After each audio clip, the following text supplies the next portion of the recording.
Et coucou les licornes. J'ai une tête. Carnet de voyage, saison 2, épisode 7 sur 365. Alors, je pense que j'ai pas besoin de ma petite moumoute pour le vent, vous me direz. Voilà, alors, on est à Pinawalewa, un truc comme ça. On est arrivé en fait, c'est un... Il y a peut-être un peu de bruit ici.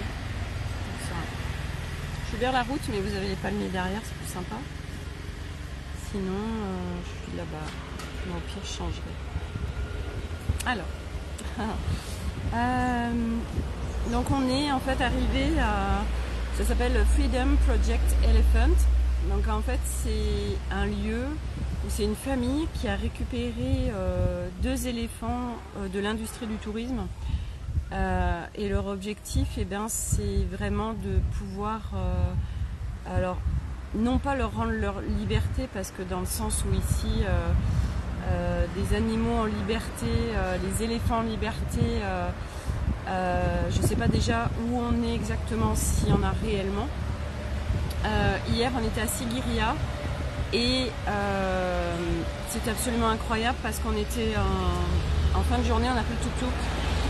Et on s'est dit, on sait pas où, on se laisse porter. Et en fait, en bord de route, on a croisé un éléphant. Donc, on s'est arrêté. Donc, moi, j'avais en tête ce que Olivier,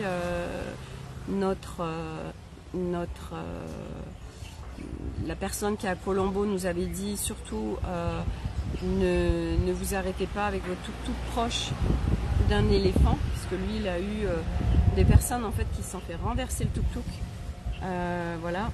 Et en fait moi je suis descendue du tuk-tuk et j'étais tellement heureuse de pouvoir voir cet éléphant. Mais quand on est passé l'éléphant, mais il était à même pas 2 mètres de nous. Et du coup moi je suis descendue du tuk-tuk, je suis allée voir. Et à l'intérieur de moi, en fait, je me sentais pas en danger. Et c'est vrai que d'un point de vue mental, on peut flipper quand on écoute les gens à l'extérieur. Et c'est ce qui s'est passé. Du reste, beaucoup de gens de Sri Lankais, quand ils ont vu qu'il y avait l'éléphant, ils sont venus, ils étaient là, very dangerous. Vraiment, ils nous ont demandé de partir. Etc. Enfin vraiment ils nous ont dit restez pas là, etc.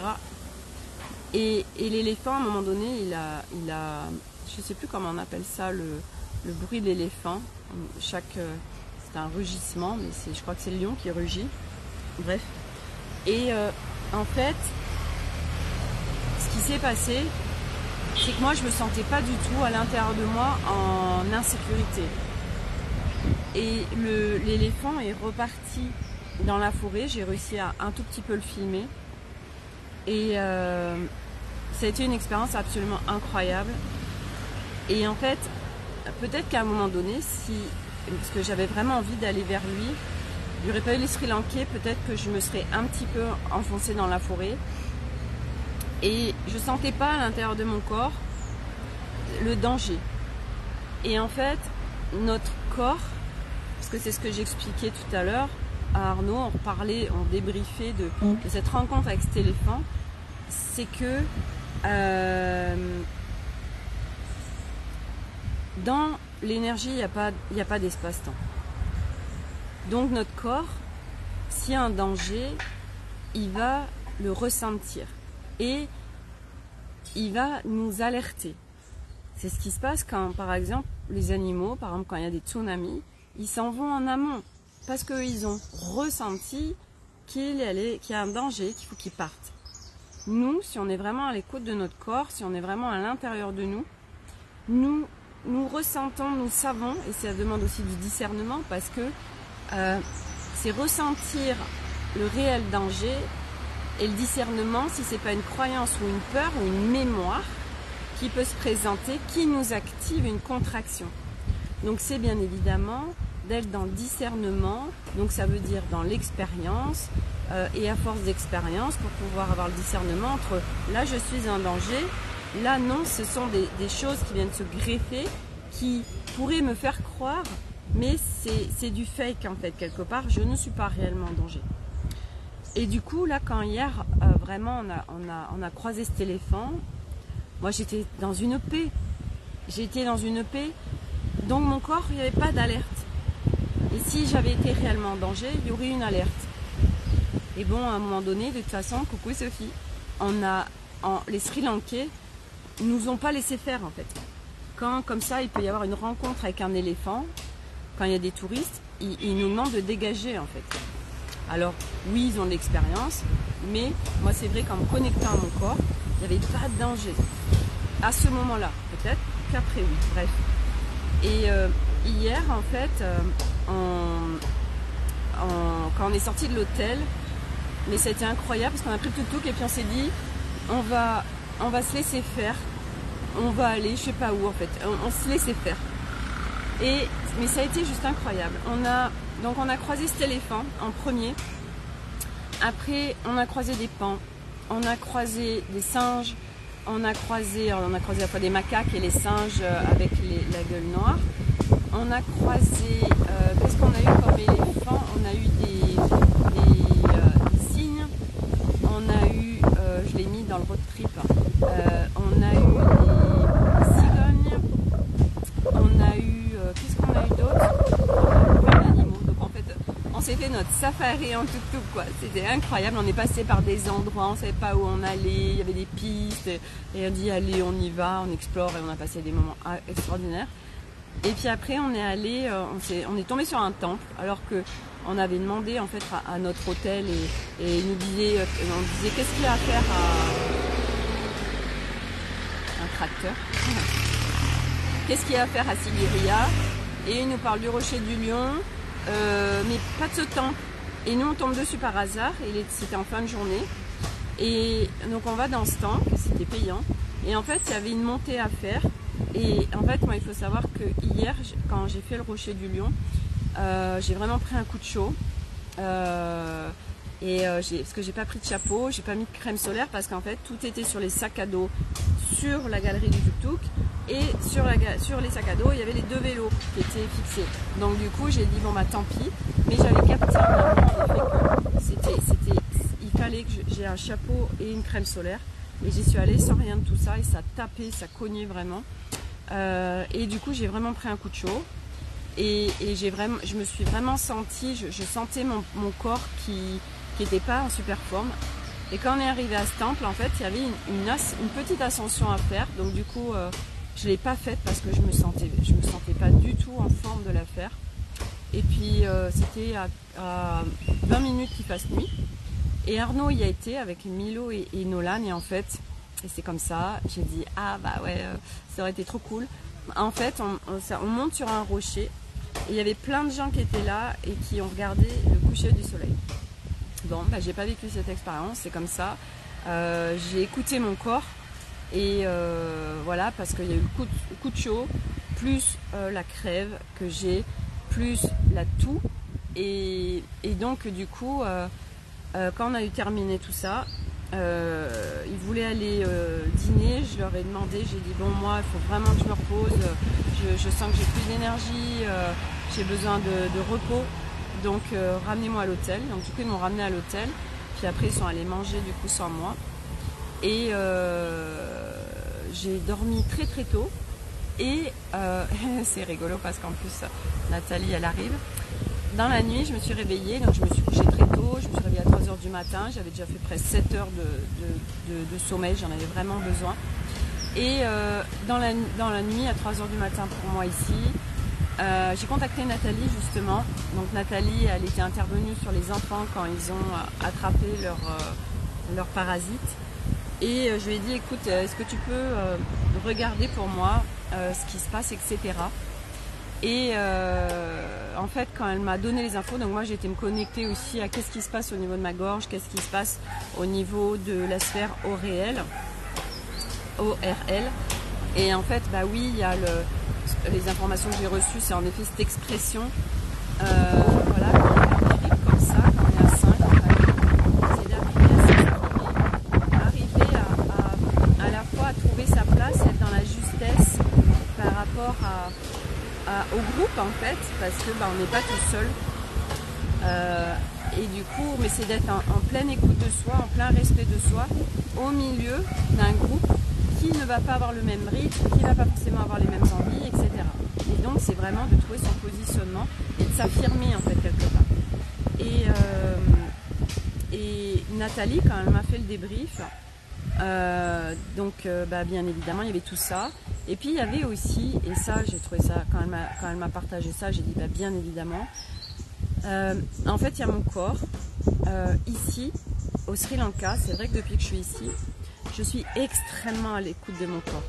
Ce pays m'a appris à être vraiment en mon corps, à l'intérieur de moi, à l'écoute de moi, dans le respect de moi, et vraiment dans la pleine écoute. Et c'est vrai que je vois au niveau alimentaire, par exemple, je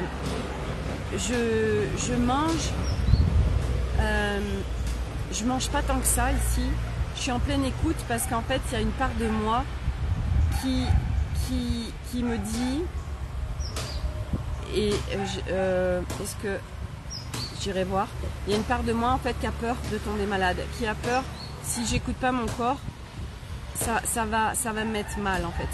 Et ça venait aussi en corrélation avec, j'en ai chié quand j'étais ici au début du Sri Lanka, j'en ai pas profité pleinement. Et du coup, maintenant que j'ai trouvé mes repères, c'est important pour moi d'être en pleine écoute de mon corps pour tout en fait. Et c'est vrai que je vois pour l'alimentation, je mange pas du tout les mêmes quantités, pas au même moment, j'écoute pleinement mon corps en fait. Et du reste, quand on fait nos trajets, quand on part d'un point pour aller au point B, on ne s'arrête jamais pour manger, on achète des fruits au bord de la route, on achète des galettes de coco, on achète des bananes, on se prend une glace, enfin vraiment, voilà, et puis on picore, mais quand vraiment on a faim en fait. Et là, moi je constatais ce matin par exemple qu'on a fini de déjeuner, il était, je sais pas, peut-être 9h, donc moi j'ai mangé du dal, j'adore le dal. Je suis une fan du dal, donc le dal c'est des lentilles corail avec du curry, avec plein d'épices. Et donc je me régale ici. Ce matin il y en avait au petit déjeuner, donc j'en ai pris, j'ai demandé une omelette avec des tomates. Mais voilà, je m'écoutais, j'ai pas mangé l'omelette entièrement en fait. Arnaud il me dit mais tu manges pas l'omelette? Je dis non parce que là mon corps il dit stop en fait. Donc pour lui c'est un peu bizarre parce qu'il n'écoute pas forcément complètement son corps, même si ici, il y a des fois il disait non, moi je mange pas, donc ça veut dire qu'il était à son écoute aussi, parce qu'il s'est aperçu qu'il mangeait trop. Et en fait, c'est tellement un cadeau parce que je m'écoute pour tout, parce que je veux profiter en fait de ce voyage, parce que je veux pouvoir être en forme. Donc en fait, j'ai bien capté que je n'avais pas le choix en fait que d'écouter mon corps. Et ce que m'a dit Nathalie, c'est que ça va se terminer notre périple et que mon corps il a peur que je sois beaucoup moins à son écoute, parce que c'est vrai quand on est dans notre routine, en fait, on s'écoute moins parce que quelque part on est en mode pilote automatique dans son quotidien. Et c'est vrai quand on est sur ce genre de périple, quand on est en itinérance, quand on change d'endroit, quand on n'arrête pas de bouger en fait, et nous c'est ce qu'on fait complètement ici, on fait des rencontres absolument incroyables. Moi j'ai encore pris aujourd'hui, je croise des étudiants, je croise des gens, je me prends en photo avec eux, et on passe des super moments, on rentre en contact, etc. Et c'est génial. Et en fait c'est le kiff en fait. Et donc du coup, moi j'ai par instinct, j'ai été constamment à l'écoute de moi tout le temps, pour le sommeil, pour l'alimentation, pour les boissons, pour les rythmes, etc. pour pouvoir être dans l'instant présent, donc profiter des moments. Et c'est vrai que le corps, je vais aller le rassurer parce que là, il est un peu peur que en fait, je sois moins à son écoute. Et puis, ce que m'a partagé Nathalie aussi, c'est que ici il y a beaucoup de pollution. Et c'est vrai que c'est mon corps en fait, c'est vrai que ce soit la toux, le nez qui coule, c'est des émonctoires, de toute façon on nettoie. Et là, moi j'étais une vraie fontaine et je toussais beaucoup. Tousser c'était plus par rapport à mon expression, chakra-gorge, par rapport à mon mari, etc. De pouvoir me positionner. Et le nez qui coule, c'est des filtres, hein, et c'est vrai qu'il y a tellement de pollution que du coup ça m'a créé ça aussi pour nettoyer. Et voilà, donc c'est super intéressant. Et du reste, Nathalie, qui voilà, si vous êtes intéressé, alors je me permets, Nathalie, j'espère que c'est ok pour toi. Nathalie, en fait, si vous avez besoin de clarté dans ce qui se passe pour vous, mais sans parler de symptômes, dans une règle générale, si vous voulez donc avoir de la clarté, si vous avez besoin de soins, si vous avez besoin de porte de sortie, alors Nathalie est vraiment au top. Voilà, elle est très précise dans ce qu'elle reçoit en information et elle est absolument géniale, donc je la conseille pleinement. Voilà, moi elle m'a beaucoup soutenue pendant ce voyage par rapport à ce qui s'était passé pour les enfants, et puis moi avec ma sphère au réel qui est touchée, voilà, parce que elle est venue me faire un soin à ma demande, et puis d'avoir de la clarté aussi sur des choses. Moi j'aime bien en fait, c'est ce que me disait en fait Alice et Aude, c'est que ma particularité c'est que je pourrais les avoir toutes seules, les informations, mais comme en fait je suis pas dans le besoin, du coup je suis dans la facilité de demander à l'extérieur de faire pour moi. Mais après en fait ce qui se passe aussi c'est que hier il y a quelqu'un qui m'a contacté, qui me regarde sur YouTube, et qui m'a demandé les coordonnées d'Alice. Et en fait moi je suis vraiment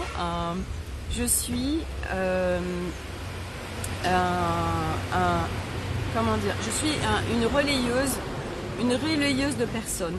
Je mets en avant les personnes moi qui me soutiennent beaucoup et que je trouve absolument formidables, donc j'en parle. Et du coup le fait d'en parler, parce que les gens qui me suivent me font confiance, et puis peut-être aussi parce que voilà, dans tout ce que je partage, les gens voient où j'en suis. Donc du coup je viens remplir les agendas des autres. Et c'est vrai que là où j'en suis tout de suite, c'est que je me dis ok, il y a plein de gens qui trouvent ce qu'ils font, ce qu'ils vont faire.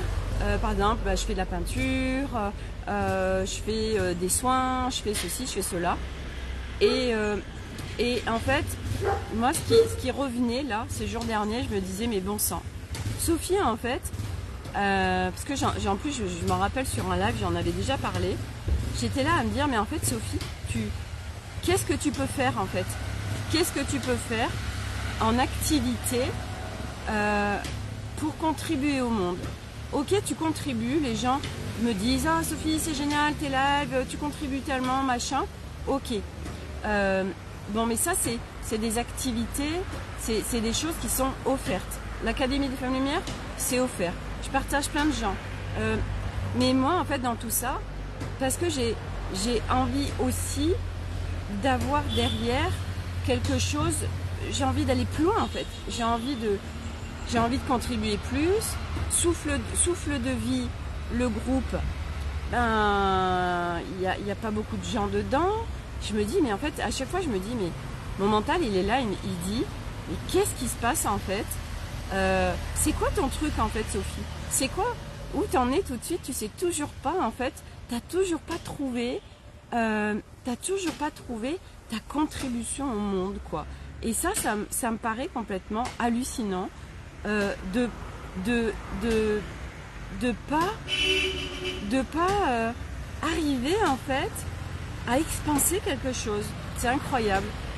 Donc je demande, et Nathalie du reste, quand c'était rigolo parce que quand j'avais fait un appel sur le groupe Road Trip qui a duré quelques minutes, mais bon c'était pour elle, et elle m'a dit le matin j'ai demandé c'est quoi ma contribution au monde, et puis tac, elle tombe sur mon truc que j'ai laissé que quelques minutes sur le groupe, que j'ai enlevé après. Et puis je lui dis mais Nathalie, c'est absolument génial ce que tu fais, tout ça. Et puis et voilà. Mais je sais qu'on est nombreux, hein, je suis pas toute seule à me poser cette question de comment on peut contribuer au monde, comment je peux faire, etc. Mais c'est vrai que mon mental cherche.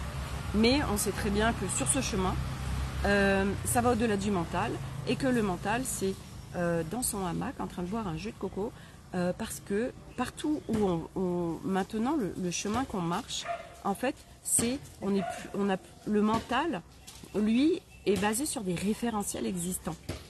Donc, ce qui arrive et là où on est sur un nouvel humain. On vient connecter notre essence, notre divinité, notre unité. Et donc, le mental, tout ça, il ne connaît pas. Donc, on l'active et lui, mais il est sur des référentiels existants. Sauf que les référentiels existants, c'est plus des référentiels matrice 3.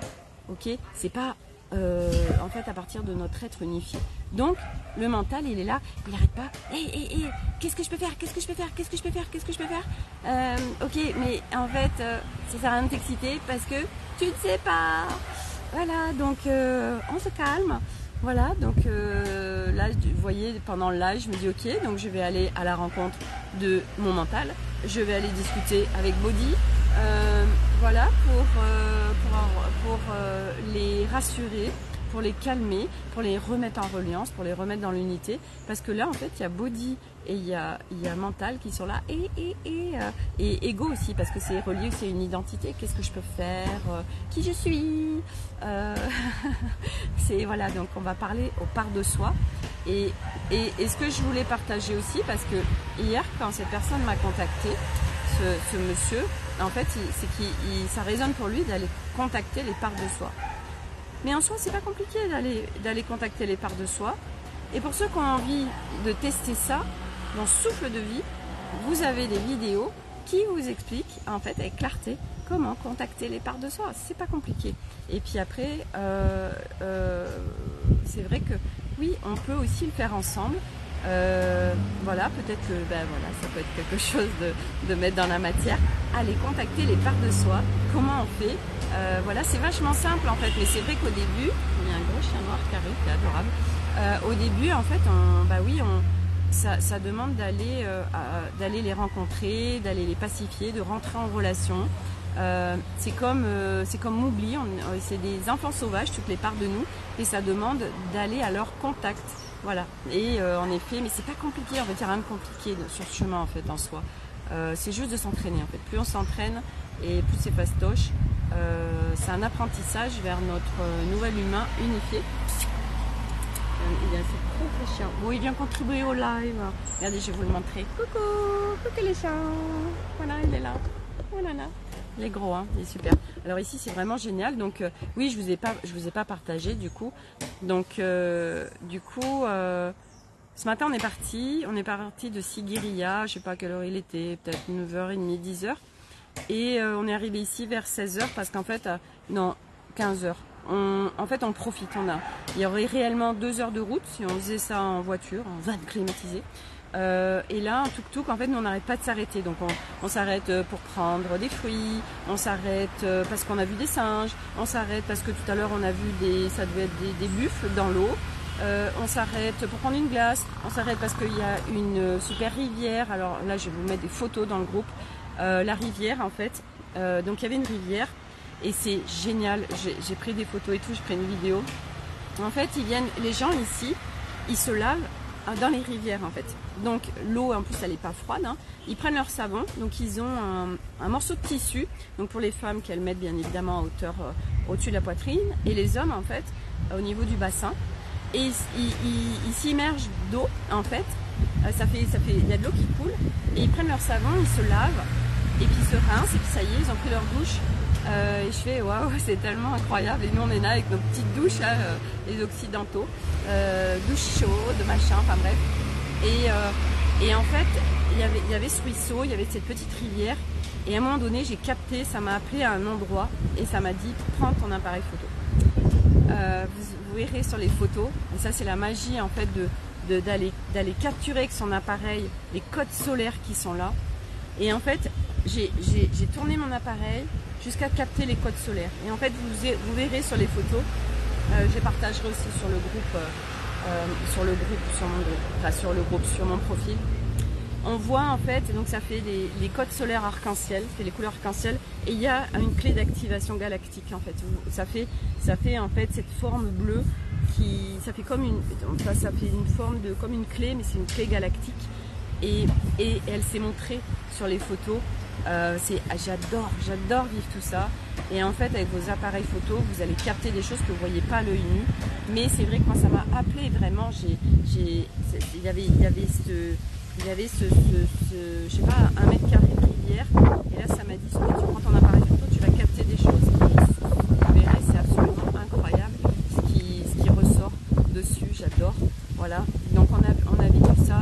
Et puis, après, on a traversé Punalawai, il y a l'orphelinat d'éléphants.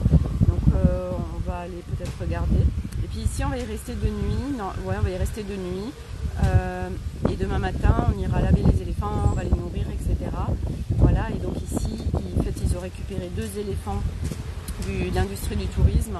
Et du reste, tout à l'heure, c'était incroyable parce que on était en tuk-tuk et puis à un moment donné, Arnaud, il fait on va s'arrêter, il y a un éléphant.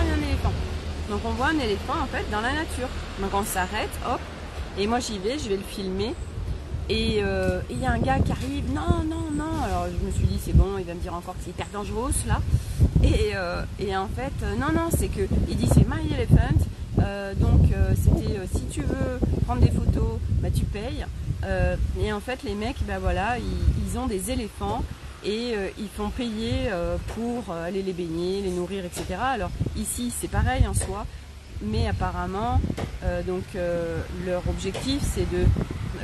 on n'a pas encore vu le truc, je pourrais vous en parler plus demain, parce qu'on va le faire demain matin. Mais le truc, c'est de pouvoir...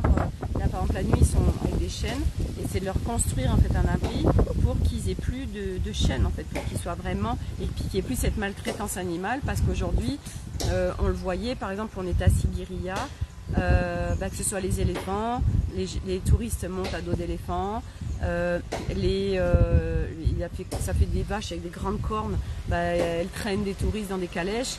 Et en fait, voilà, c'est l'industrie du tourisme qui crée tout ça.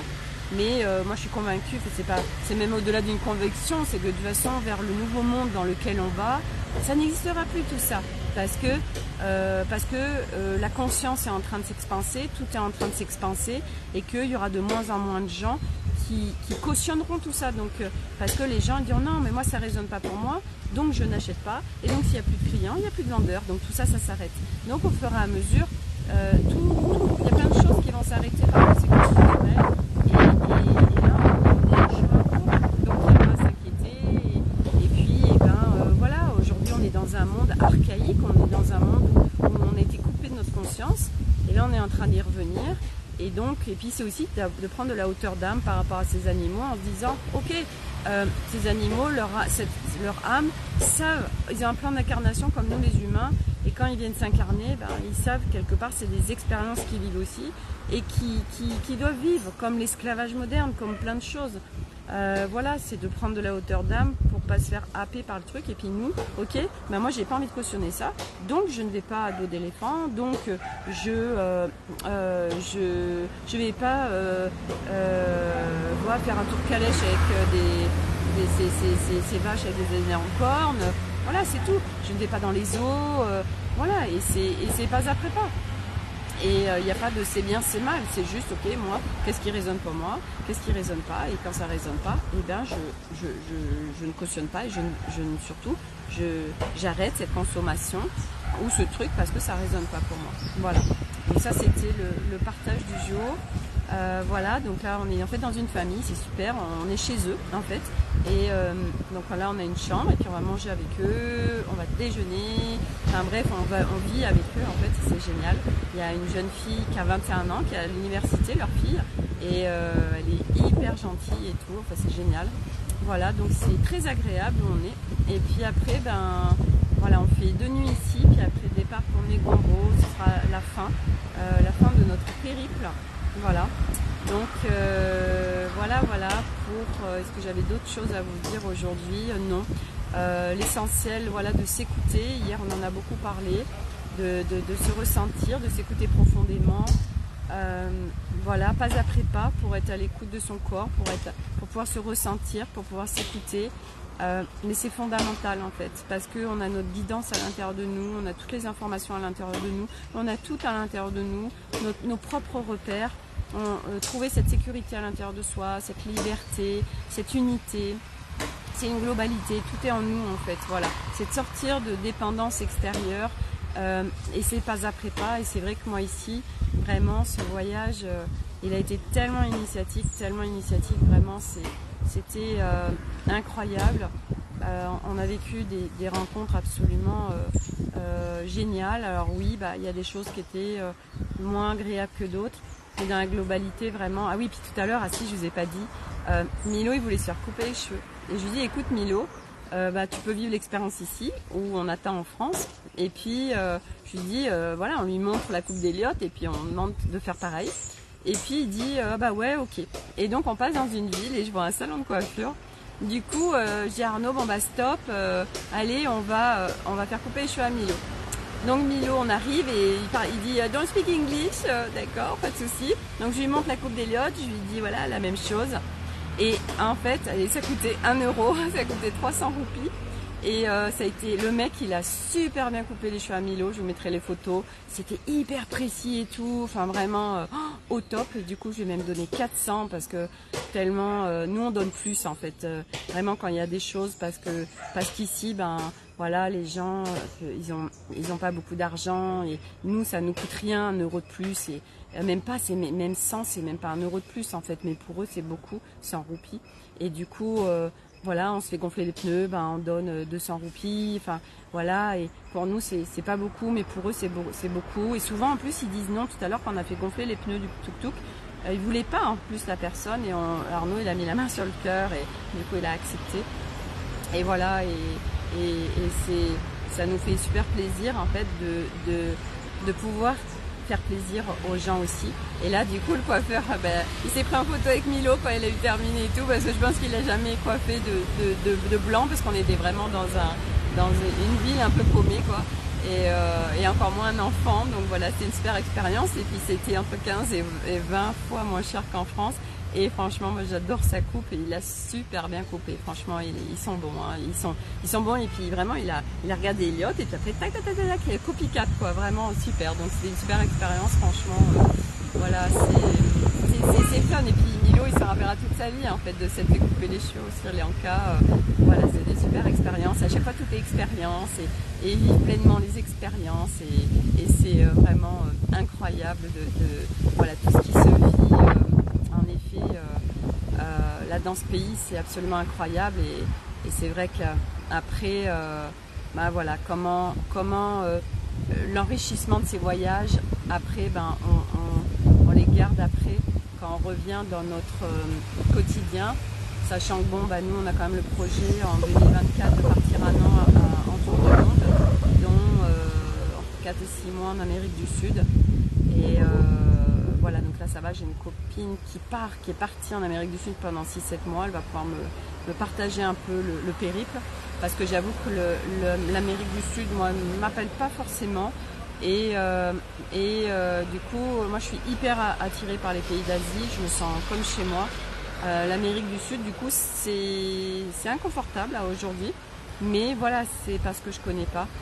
Parce que ça m'appelle pas plus que ça, je sais pas pourquoi, pourtant c'est des pays de peuples premiers, etc., où il y a quand même beaucoup d'énergie très forte, et sûrement parce que j'ai encore plein de choses à vivre d'ici là, qui fera que je vivrai après un an complètement, voilà, ce sera encore de nouvelles choses initiatiques à faire ça.